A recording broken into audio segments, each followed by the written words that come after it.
స్థానిక శాసనసభ్యులు సోదరులు కృష్ణారావు గారు, టీఆర్ఎస్ పార్టీ గ్రేటర్ హైదరాబాద్ అధ్యక్షులు మైనపల్లి హనుమంతరావు గారు, మరి ఈ కార్యక్రమానికి విచ్చేసిన క్షత్రియ మిత్రులందరికీ పేరు పేరున హృదయపూర్వక నమస్కారం.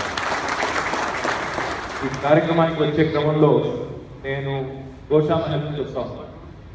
వచ్చే క్రమంలో హనుమంతరావు గారితో అడుగుతా ఉన్నాను, లోపల నిజాంపేటలో అన్ని సందులు గొంతులు తిరిగి లోపలికి వస్తుంటే నేను అడిగాను వారిని, పూర్వం 15-20 సంవత్సరాల కిందట తెలంగాణలో నక్సల్ సమస్య బాగా ఉన్నప్పుడు, నక్సలైట్ సమస్య బాగా ఉన్నప్పుడు వాళ్ళు రహస్యంగా మీటింగ్లు పెట్టుకునేవాళ్ళు.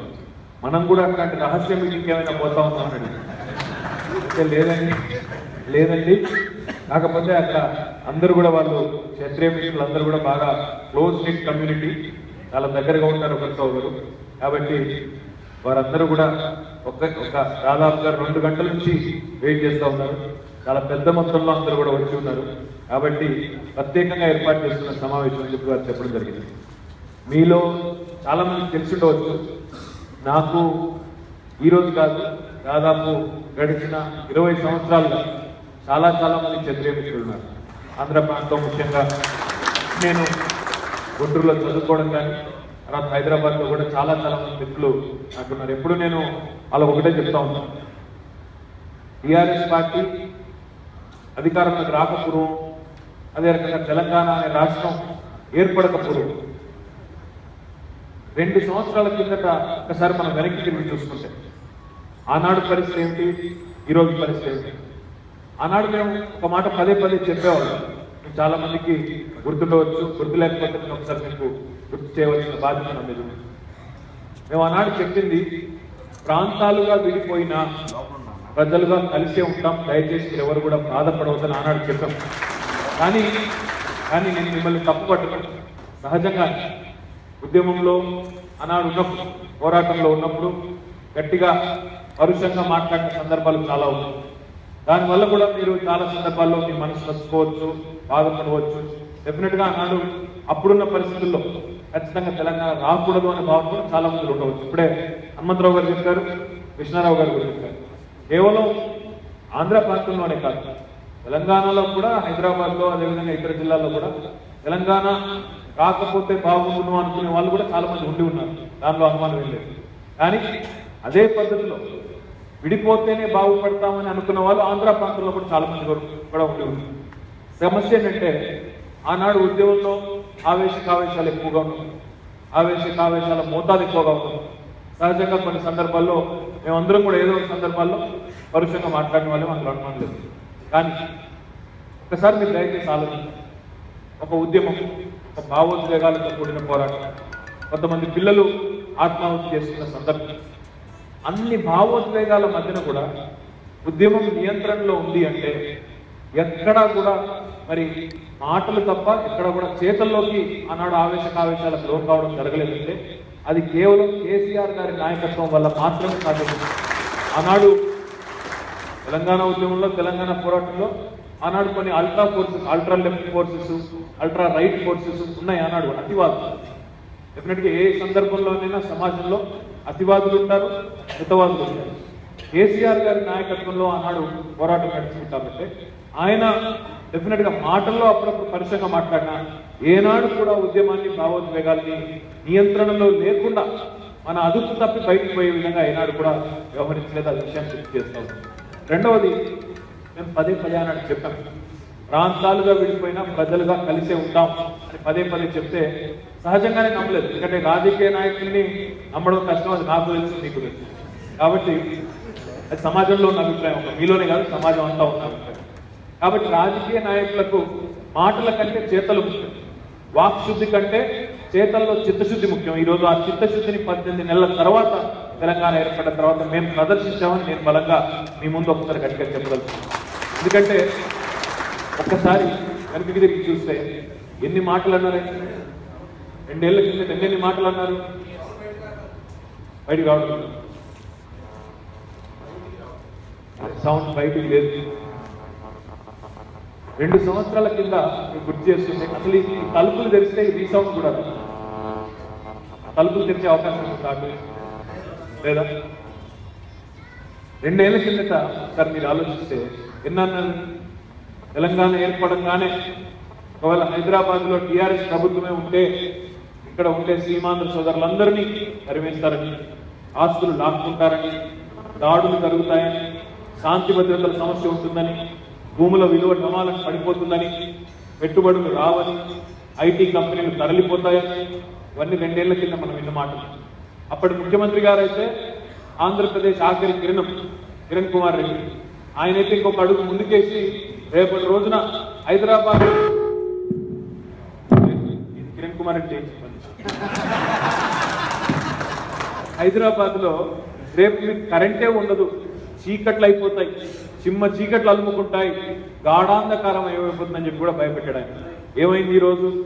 ఆఖరి కిరణం ఆరిపోయింది, ఆయన రాజకీయ జీవితం ఆరిపోయింది, కానీ తెలంగాణ మాత్రం దేదీప్యమానంగా వెలుగుతున్నది. మాట ఎందుకంటా ఉందంటే ఒక భయకంపితమైన వాతావరణం. ఆనాడు ఏం జరిగిపోతుందో, ఒక ఉపద్రవం ఏమన్నా వస్తుందేమో, తెలంగాణలో హైదరాబాద్లో మనం ఉండగలుగుతామా, మన పిల్లలకి ఇక్కడే అలవాటు పడ్డారు, అసలు వాళ్ళు ఇక్కడే పుట్టారు, ఇక్కడే పెరిగారు, ఇప్పుడు ఎక్కడ పోతాం అనే ఒక భావన, ఒక అభద్రత, ఒక భయం, భయాందోళనతో కూడిన వాతావరణం, ఒక భయకంపితమైన వాతావరణం.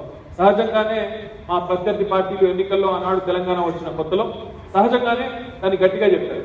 టీఆర్ఎస్ మీరు అధికారం ఇస్తే రేపటి రోజున ఇది జరుగుతుంది, అది జరుగుతుందని చెప్పి గతంలో మేము ఉద్యమంలో ఆవేశంలో చేసిన ప్రకటనలను వాటికి సాక్ష్యాలుగా చూపెట్టి భయపెట్టే ప్రయత్నం చేశాం. మేము ఎంత మొత్తుకున్నా, ఎంత చెప్పినా, నేను పదే ఒకటి మా మిత్రులతో చెప్పేవాడిని, మేము ఉద్యమం అంత తారాస్థాయిలో ఉన్నప్పుడే ఎక్కడా ఎట్లాంటి సంఘటనలు జరగలేదు. మరి అట్లాంటిది రాష్ట్రం వచ్చిన తర్వాత ఎందుకు జరుగుతుందని మీరు భయపడుతున్నారు అంటే నమ్మలేదు, చాలా మంది నమ్మలేదు, నా ఫ్రెండ్స్ కూడా నమ్మలేదు చివరికి. కానీ నేను మీకు గుర్తు చేయదలుచుకున్నది ఏమంటే ఈ 18 నెలలు 19 నెలలు అయిందనుకుంటా ఇప్పుడు టీఆర్ఎస్ ప్రభుత్వం వచ్చిన తర్వాత, తెలంగాణ ప్రభుత్వం వచ్చిన తర్వాత నేను ఖచ్చితంగా సాక్ష్యపూర్వకంగా చెప్పగలుగుతాను, ఆధారాలతో సైతం చెప్పగలుగుతాను, హైదరాబాద్ నగరం 2 సంవత్సరాల కింద ఉన్నదానికంటే ఈరోజు సురక్షితంగా మారిందని మాత్రం ఖచ్చితంగా పూర్తి విశ్వాసం. ఈరోజు మీరందరూ కూడా ప్రయాణాలు చేస్తూ ఉంటారు, ఢిల్లీకి పోతారు, బొంబాయికి పోతారు, అన్ని నగరాలు చూస్తూ ఉంటాం, బెంగళూరు కానీ చెన్నై కానీ అన్ని చూస్తాం. ఈరోజు ఏ నగరంలో లేనంత ఆధునికమైన పోలీస్ వ్యవస్థ, పోలీస్ యంత్రాంగం మన నగరంలో ఉంది అని చెప్పడానికి నేను గర్వపడతా ఉన్నాను.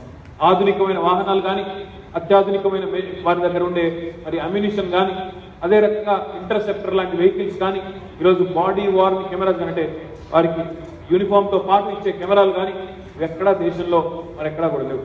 అందుకే చాలా మంది మిత్రులకు చెప్తా ఉంటాను ఇప్పుడు, ఈరోజు టీఆర్ఎస్ పార్టీ ఎంతగా నమ్మకాన్ని పొందగలిగింది అంటే గడిచిన ఈ 18-19 నెలల్లోనే మొన్న కేసీఆర్ గారు మీరు చూసినారు, ఆంధ్రప్రదేశ్ రాజధాని, కొత్త నవ్యాంధ్ర రాజధాని కోసం, అమరావతి కోసం శంకుస్థాపన కార్యక్రమానికి చంద్రబాబు నాయుడు గారు ఆహ్వానిస్తే కేసీఆర్ గారు అక్కడ కూడా పోయినారు. పోయిన తర్వాత మీ అందరూ కూడా చూశారు, కేసీఆర్ గారు ప్రసంగించడానికి లేవగానే ఎంత పెద్ద ఎత్తున అక్కడి నుంచి కరతాళ ధ్వనులు నిలిచినా కూడా మీరు చూస్తున్నారు. తెల్లారి నాకు అనుకోకుండా ఒక ఆంధ్ర మంత్రి గారు ఏదో పెళ్లి కార్డు ఇవ్వడానికి నా దగ్గరకు వచ్చారు. వస్తే ఆయన నన్ను చాలా మంచి మిత్రుడు, గతం నుంచి కూడా మిత్రుడు, ఆయన మాట్లాడుతూ ఆయన అన్నారు, నాకు అర్థం కాలేదు, ఏంటి బాస్ మా ఓడి కంటే మీ ఓడికి ఎక్కువ చప్పట్లు కొట్టారు, మా దగ్గర ఏం రైట్ అంటే నేను ఒకటే చెప్పాను, మేము కూడా పేరు మార్చుకుంటున్నాం, టీఆర్ఎస్ అంటే ఇంకా తెలంగాణ రాష్ట్ర సమితి కాదు, తెలుగు రాష్ట్ర సమితి. మీ దగ్గర కూడా వస్తున్నాం తొందరలో, మీ దగ్గర కూడా వస్తున్నాం, తప్పకుండా తొందరలో వస్తామని చెప్పాను. ఒకవేళ ఆ పని చేయాల్సి వస్తే నేను నా కాన్స్టిట్యున్సీ కూడా ఎంచుకున్నా, ఇప్పటికే నేను ఖచ్చితంగా భీమవరం నుంచే పోటీ చేస్తాను. ఎందుకంటే మా రాజులు మిత్రులందరికీ ఎప్పుడు నేను చెప్తా ఉంటాను, భీమవరంలో గెలవాలంటే చాలా సింపుల్ ట్రిక్ ఎప్పుడు చెప్తుంటాను, ఏం లేదు కోడి పందాలు లీగలైజ్ చేస్తామని చెప్తా, నేను ఆటోమేటిక్గా చేస్తాను. ఎందుకంటే మా మిత్రులు చాలా మంది ఇక్కడి నుంచి అక్కడ దాకా ఎవరు చాలా మంది ఉన్నారు. పోయినసారి నేను కొంపల్లిలో కృష్ణారావు గారు క్షత్రియ మిత్రుల సమావేశం పెడితే అక్కడ పోయినాను. క్షత్రియులు అంటే నాకంటే బాగా మీకు తెలుసు, ఆత్మీయత ఒకటి, ఆతిథ్యం మిమ్మల్ని మించిన వాళ్ళు ఎవరు లేరు, మొత్తం భారతదేశంలోనే ఎవరు లేరు. ఆతిథ్యంలో డెఫినెట్గా ఒకసారి వడ్డించి తినిపించి, రొయ్యలు పీతలు తినిపించి పూర్తిగా మనుషుల్లో ఒక 2-3 కిలోల బరువు పెంచేదాకా మీరు ఊరుకోరు. ఆడ ఆతిథ్యంలో మిమ్మల్ని ఇచ్చిన వాళ్ళు లేరు. అందుకే మా మిత్రులకి ఎప్పుడు చెప్తా ఉంటాం, ఖచ్చితంగా ఒకటి మాత్రం వాస్తవం, ఎవరు ఏమనుకున్నా, ఎవరు కాదన్నా, హైదరాబాద్ మహానగరంలో డెఫినెట్గా ఈరోజు 2 ఏళ్ల కిందటి నుంచి ఇప్పటికి పోలిస్తే, 18 నెలల కిందకి ఇప్పటికి పోలిస్తే ఒక్క శాంతి భద్రతల విషయంలోనే కాదు, చాలా రంగాల్లో పెను మార్పులు చోటు చేసుకున్నాం. కరెంటు విషయంలో మీరు చూడండి, విద్యుత్ విషయంలో ఆలోచిస్తే 2 ఏళ్ల కిందట కిరణ్ కుమార్ రెడ్డి గారి ప్రభుత్వంలో పారిశ్రామికవేత్తలు కూడా ఇందిరా పార్క్ దగ్గర ధర్నా చేసిన పరిస్థితి. మహానుభావ మాకు కరెంట్ ఇయ్యు, కనీసం పవర్ హాలిడే, వారానికి 2 రోజులు పవర్ హాలిడే, కరెంటు మేము ఎక్కువ ధర పెట్టినా కొనుక్కుంటాం కానీ మీరు కరెంట్ ఇవ్వండి మహాప్రభు అని చెప్పి అన్నాడు. ఇందిరా పార్క్ దగ్గర సామాన్య ప్రజలు కాదు, పారిశ్రామికవేత్తలు ధర్నాలు చేసిన పరిస్థితి. 2 రోజులు పవర్ హాలిడే. చాలా మంది అడుగుతూ ఉంటారు ఈ రోజు కూడా మమ్మల్ని, ఎట్లా కేసీఆర్ గారి అద్భుతం చేశారు, 3 ఏళ్ళు 4 ఏళ్ళు పడుతుంది అనుకున్నాం కరెంట్ సమస్యను అధిగమించడానికి, ఏం చేశారు మీరు అని అడుగుతారు. మేము ఏం చేశామంటే చిత్తశుద్ధితో పనిచేసాం అంతే. కేసీఆర్ గారు పొద్దున్న సాయంత్రం ప్రతిరోజు అద్భుతం ఏంటంటే ఈ రోజు వరకు కూడా ఈ 18 నెలల్లో 1 మెగావాట్ విద్యుత్ కూడా అదనంగా ఉత్పత్తి మేము చేయలేదు. 1 మెగావాట్ కూడా, ఎందుకంటే ఒక విద్యుత్ ప్రాజెక్ట్ కట్టాలంటేనే 1.5 2 సంవత్సరాలు పడుతుంది. మేము 1 మెగావాట్ కూడా అదనంగా ఉత్పత్తి చేయలేదు. కానీ ఏం చేశాం మరి, ఇంటర్నల్ ఎఫిషియన్సీని బాగా ప్రమాణంగా పెంచుకున్నాం. ఏ విద్యుత్ ప్లాంట్లు అయితే 60% PLF-తో 50% PLF-తో ప్లాంట్ లోడ్ ఫ్యాక్టర్తో పనిచేస్తున్న విద్యుత్ కేంద్రాలు అయితే ఉండేనో వాటిని ముఖ్యమంత్రి గారు ప్రత్యక్షంగా పర్యవేక్షించి వాటిని 95% PLF తీసుకురావడం ద్వారా మనం అదనంగా సామర్థ్యాన్ని పెంచుతున్నాం. అదే రకంగా ఎఫిషియెంట్ మేనేజ్మెంట్ ద్వారా ఈరోజు మనం తెలంగాణ రాష్ట్రాన్ని మనకి అప్పచెప్పిపోయినాడు కిరణ్ కుమార్ రెడ్డి గారు. కనీసం గ్రిడ్ కనెక్టివిటీ కూడా లేదు. మనం పోనీ ఉత్తర భారతదేశంలో ఎక్కడన్నా అదనంగా సర్ప్లస్ మిగులు విద్యుత్ ఉంటే దాన్ని తెచ్చుకుందామంటే కనెక్టివిటీ కూడా లేని పరిస్థితి. అయితే ఈ సంవత్సరంన్నర కాలంలో కేసీఆర్ గారు చేసింది ఒకవైపు ఇంటర్నల్ ఎఫిషియన్సీ పెంచడం, రెండో వైపు గ్రిడ్ కనెక్టివిటీ ఏర్పాటు చేసుకొని ఈరోజు ఛత్తీస్గఢ్తో ఆ ప్రభుత్వంతో నేరుగా ఒక MOU చేసుకున్నాం. అదే రకంగా ఈరోజు డిచ్పల్లి వార్దా, మహారాష్ట్రలోని వార్దా, డిచ్పల్లి, మహేశ్వరం దాకా ఒక లైన్ వేసుకోవడం ద్వారా ఉత్తర భారతదేశంలో ఎక్కడ కరెంట్ ఉన్నా తెచ్చుకునే దానికి ఒక అదనంగా ఒక గ్రిడ్ నిర్మాణం శరవేగంగా యుద్ధ ప్రాతిపదికన చేసుకున్నాం. ఇవి చేసుకోవడం వల్ల దాదాపు 4,000 కోట్ల పైచిలకు రూపాయలు వెచ్చించి విద్యుత్తును కొనుగోలు చేయడం ద్వారా ఈరోజు కేవలం పరిశ్రమలకు మాత్రమే కాదు, గృహావసరాలకు, అదే రకంగా వ్యవసాయాన్ని అనుకున్న మేరకు మనం ఈ సంవత్సరం విద్యుత్ ఇవ్వగలిగాం. దాంతో పాటు అన్నింటికంటే ముఖ్యంగా 30 సంవత్సరాల్లో మొట్టమొదటిసారిగా, నేను హైదరాబాద్లో 35 సంవత్సరాల నుంచి నేను కూడా ఉన్నాను, 30 సంవత్సరాల్లో మొట్టమొదటిసారిగా ఎర్రటి ఎండల్లో వేసవిలో విద్యుత్ కోతలు లేని మొట్టమొదటి సమ్మర్ను అందించిన ఘనత కూడా తెలంగాణ ప్రభుత్వానికి దక్కింది. శాంతి భద్రతలు, విద్యుత్తు ఒక మహానగరంలో నివసించే పౌరులు ఎవరైనా కోరుకునేది. వర్మ గారి దాకా చక్కటి మాట, ఈ నగరాభివృద్ధికి ఈ రాష్ట్రాభివృద్ధిలో ఏమి జరిగినా ఖచ్చితంగా అందులో మనకు కూడా డెఫినెట్ గా భాగస్వామ్యం ఉంటుంది, దానివల్ల ఫలితాలు మనకు కూడా వస్తాయి. ఎందుకంటే ఇక్కడ నివసించే పౌరులందరం తప్పకుండా ఇంకొక విషయం ఏంటంటే మాకు ఆశ్చర్యం అనిపించింది, మేము మొదటి నుంచి చెప్తుంది కూడా ఇది, హైదరాబాద్ అనేది ఒక మినీ ఇండియా నిజంగా చెప్పాలి. ఇక్కడ లేని వాళ్ళు ఎవరున్నారు, ఏదైనా ఫలానా రాష్ట్రం వాళ్ళు ఇక్కడ లేరు అనే పరిస్థితి ఉందా? ఈరోజు పంజాబీలు ఉన్నారు, మన దగ్గర పార్సీ గుట్ట ఉంది, సింధీ కాలనీ ఉంది. ఎట్లా వచ్చినాయి ఈ పేర్లు? ఎప్పుడో పర్షియా నుంచి వచ్చిన పార్సీలు ఇక్కడ స్థిరపడ్డ వాళ్ళు 400 సంవత్సరాల కింద. సింధీలు ఉత్తర భారతదేశానికి చెందిన వాళ్ళు వచ్చి ఇక్కడ స్థిరపడితే సింధీ కాలనీ వచ్చింది. ఆ పేరుతో మీరు చూస్తే పంజాబీలు ఉన్నారు, బెంగాలీలు ఉన్నారు, మరాఠీలు ఉన్నారు, కన్నడిగులు ఉన్నారు, మలయాళీలు ఉన్నారు. లేని వారు ఎవరు ఇక్కడ? అసలు అన్ని జాతుల వారు ఒక రకంగా చెప్పాలంటే మినీ భారతదేశం. ఇట్లాంటి హైదరాబాద్ మహానగరంలో మేము మొదటి నుంచి చెప్తూ వచ్చింది అది 400 సంవత్సరాల పైచిలుకు చరిత్ర కలిగిన హైదరాబాద్ మహానగరం ఈరోజు మన తెలంగాణ రాష్ట్రానికి ఇదివరకు పూర్వం ఉన్న సమైక్యాంధ్రప్రదేశ్ కూడా ఆర్థికంగా ఎకనామిక్ బ్యాక్ బోన్ గా, ఎకనామిక్ ఇంజన్ గా పనిచేసింది హైదరాబాద్ మహానగరం. అట్లాంటి హైదరాబాద్ మహానగరాన్ని నడకాయ మీద తలకాయ ఉన్నవాడు ఎవడైనా చెడగొట్టుకుంటాడా అని కూడా మేము చాలాసార్లు చెప్పాం. ఎవరైనా కూడా ఇక్కడ ఒక మహానగరం ఎదగడానికి, ఒక మహానగరం సృష్టించబడడానికి సమయం పడుతుంది. ఆ హైదరాబాద్ లాంటి మహానగరాన్ని నేను పేరు చెప్పాను కానీ మీకు తెలుసు, కొంతమంది మేమే కట్టామని చెప్పుకుంటారు. నేను పేర్లొద్దు కానీ ఆయనకేమో 65 ఏళ్ళు, హైదరాబాద్ 425 ఏళ్ళు. ఎవరిని కట్టారని పక్కన పెడితే ఈరోజు మన డెవలప్మెంట్ ఎట్లా ఉంటుందనే దానికి ఒక ఉదాహరణ.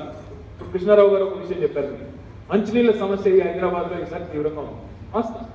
మరి 425 సంవత్సరాలు కలిగిన చరిత్ర కలిగిన నగరం, ఈరోజు 1 కోటి జనాభా మన నగరం, ఇంత పెద్ద నగరం, ఇన్ని వైవిధ్యతల మధ్యన ఇన్ని విభిన్న జాతులు, ఇన్ని విభిన్న రకాల వ్యక్తులు, మతాలు అన్నిటికీ నెలవు మన హైదరాబాద్.